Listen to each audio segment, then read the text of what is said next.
Anyway, let's crack on with today's Blueprint podcast. So, welcome everybody. My name's Tim Hancock, and my co-host today is Danny Amini, Services CTO. And who have we got on the podcast today? So we've got Sim and Raj on today. Sim, do you want to introduce yourself? Yes, Simon Timary, go by Sim. I'm the head of AI for BJSS, to look after our value propositions in the AI space. Awesome. Raj, do you want to introduce yourself? Yeah, sure. Raj Lewis, head of services strategy and go-to-market, with a background in product and innovation. Cool. So I know today we are here to talk about innovation with AI. Do you want to lead us in on that? Yeah, absolutely. I mean, we wanted to chat about this because really the question, the provocative question for me is, can we even innovate without AI today? And I'd go as far as saying that it's probably not a lot of innovation that happens without AI somewhere involved in the process or in the solution.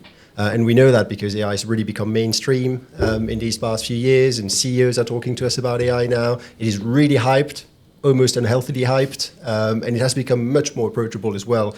It's kind of perceived as a Swiss Army knife now, a bit like RPA was a few years ago. And in that context, I really think AI is a great source of innovation, and it can be applied to many innovation contexts. It is also seems, and I think Raj will pick up on that, funding seems to be easier to obtain when you actually talk about AI. Do you think I'm just going to jump in actually. So, as a services organisation, are we the true innovators, or is it the kind of open AIs, the XAIs, the DeepSeek? Are they the true innovators, and we just kind of pick up the bits and pieces, or? I think it depends on your definition of innovation. I mean, the definition of innovation for me is we innovate to make things better, to improve things, and I think if we take that, then we're just as much a part of it as the deep research organizations. Cool. Well, my view is I look at it in kind of two parts. One is there's organizations that you mentioned are creating net new tools, right? So it's like new chisels, new hammers. What we do as a services organization is use those tools to create beautiful products and services. So we're creating new statues of David with these new chisels and stuff. So I think so we're both innovators, but who's creating the tool versus who's creating the statue or the art or whatever. Yeah, I mean we are standing on the shoulder of giants. Who mines the marble and who creates the? It's true. Yeah, it's true. It's true. But we don't live in isolation, do we? There's an immense ecosystem, and we're privileged enough to be sat on the shoulder of giants, on these organisations that are spending billions for us to turn into real things, because they don't really turn them into real things. They need our insight and our capability. They've democratized it to a certain extent, but then when they come back and the example for these automation tools, in a way AI-powered automation tools, is booking hotels, I mean, they're clearly falling off the mark, right? They're not using it in the right ways, and that's what we're working with clients to help them figure it out. It's not about booking a hotel, it's about improving really important processes and increasing employee satisfaction, customer satisfaction, and these sorts of metrics that matter. But so Sim opened with quite a lofty question of is there any more innovation without AI, right? And so here's some stats, if you want some stats to kind of like we love stats. To build a picture, right? First one is $100 billion, which is the amount of investment that's flowing towards AI-related companies from VC. So it's record-breaking. So that was 2024. Next stat is 33% or a third, which is AI-related VC funding now accounts for a third of global funding within VCs. So it's huge, massively growing. These numbers are massive. And lastly, so big numbers. Lastly, they're growing. So compared to 2023, the amount of VC funding that's been routed towards AI companies has grown 80%. So it's almost doubled in 2 years. And it's roundabout kind of coincides with kind of the timing of ChatGPT, and everyone wants to innovate off of that, et cetera, et cetera. So there's definitely some kind of coinciding of dates. But big numbers. Yeah. And Gartner says that by 2027, they expect 300 billion go into building AI tools. So I've got a question for you. How do you two keep up? Because I had a conversation with somebody 2 weeks ago about something that I thought was cool, and within a week, it had basically become passé. It had become, we've moved on. It is incredibly difficult, and that landscape of the ISVs is that the icons are getting smaller and smaller to fit more of them on the page. Yeah. So what's the kind of strategy to make sure that we keep up and we know what is good and what is not so good? I've got a few. I can't tell whether they're good or not. So newsletters are really hot at the moment, right? Whether it's TLDR, they have a few different ones on kind of on tech or on design or on AI specifically. So newsletters, there are other kind of like product related, innovation related, AI related newsletters. So that's, you get kind of bite size.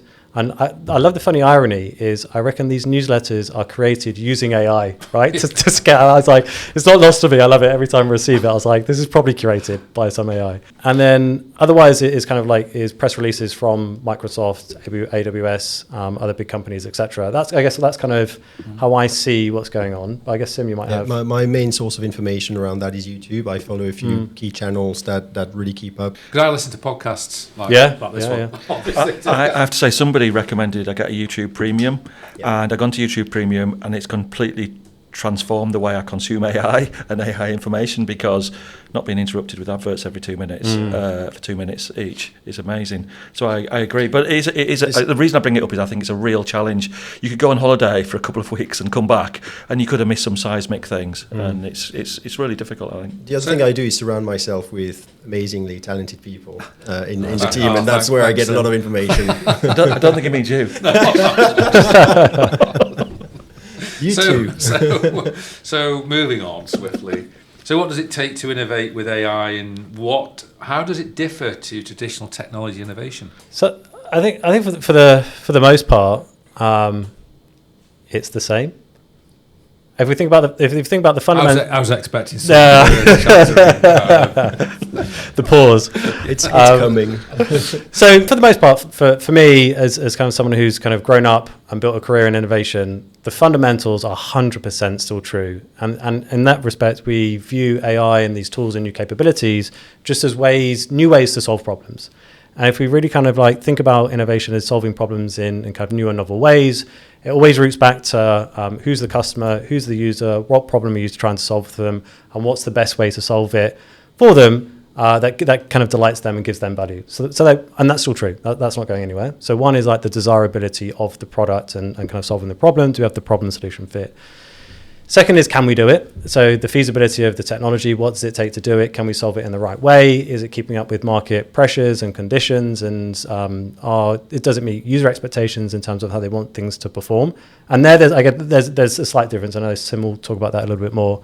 And then lastly is value. So the viability of, can we actually do this in a way that gives us as an organization value, so that there's the constant kind of value exchange of customers getting value, we're getting value, and that's kind of where the sweet spot of innovation exists, of we can do it and everyone's a win-win-win all round.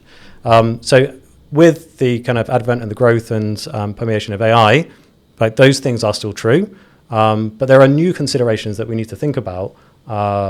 Take that. Absolutely. So the way it differs actually is in the nuances. So we still use that desirability, feasibility, and viability model that Raj just talked about. But from a feasibility perspective, AI is non-deterministic, and that adds layers of complexity. And it also requires data for it to work, which means there is a lot more uncertainty in assessing feasibility within the AI space than there is in traditional kind of technology or software engineering innovation. From a desirability perspective, with all the hype and all of the emerging capabilities that are displayed by AI, people are worried. So you've got another layer of, an emotional response from the individuals are either going to be your target users or people will be impacted by your work. Some will be ecstatic. You will have fanboys and fangirls all over it. And others might have a very averse reaction to your solutions with AI. So fearing quite the opposite. And then in that lens of desirability there's also the matter of trust. AI is imperfect, like any human-made creation. So whether it provides reliable results or whether you know where the data is coming from and how it's been obtained are key questions that we as a society fear. So there's an additional level of uncertainty in the desirability aspect as well. And finally, there is an increased importance around ethics and responsible building of solutions, which I think for me touches the lens of viability. If you can create something that works but it destroys the planet or disrupts society, is it really viable? And I think that's why I would add nuances to the traditional model. I mean, do you not think it's interesting that some of those latter points there are now entirely in the public consciousness? That we see it on the BBC News, you see conversations about ethics, you see all of those things that maybe were the preserve of our world in the past are suddenly now front and centre. And I kind of see that as a good thing. Do you think the UK is kind of keeping up to speed though? Because you look at, let's say, the open source. I think going back, say, 12 months or so, where we were probably right on the edge. It feels like the UK's been a little bit more hesitant. I don't know what you guys think on that one. The UK government has recently published the AI playbook, and that is a very mature piece of work. Okay. It is a brilliant read, and I really encourage people to look at it. So it's definitely worth looking at it. It shows the UK government really understands the challenges, has their priorities in the right order. They have a clear plan for how to achieve this.